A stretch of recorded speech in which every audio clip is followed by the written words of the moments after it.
विशाल सिंध मेमण इत्तेहाद के मरकज़ी चेयरमैन हाजी अब्दुल शकूर मेमण हाला पहुंची सिंध मेमण इत्तेहाद ज़िले मटियारी जी general secretary doctor Abdul Rashid Memon सां मुलाक़ात कई। खेसि उमिरि जी सआदत हासिल करे वापसी अचण ते मुबारकबाद ॾिनी जॾहिं त एडवोकेट आरिफ मेमण, इकबाल मेमण, साफ़ी सज्जाद मेमण सां गॾु हुआ। सिंध जी सक़ाफ़त अजरक लुंगियुनि गुलनि जा हार ओढ़ाया विया। जंहिं बाद सिंध मेमण इत्तेहाद जे प्लेटफॉर्म खे वधीक मज़बूत ऐं मुख़्तलिफ़ शहरनि मां सिंध मेमण इत्तेहाद जे प्लेटफॉर्म शामिल नऊं बाडियूं चूंडण जे हवाले सां ॻाल्हियूं कई वयूं।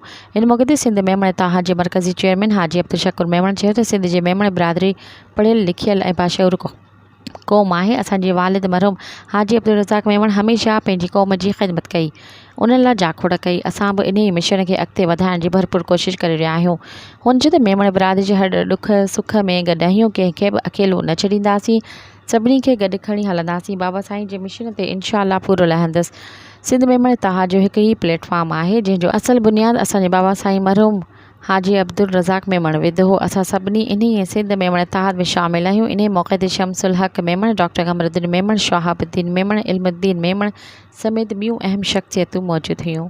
मज़ीद ख़बरनि ऐं तफ़सीलात लाइ विज़िट कयो असांजी वेबसाइट www.awamiNewsHD.com ऐं ॾिसंदा रहो अवामी न्यूज़ HD।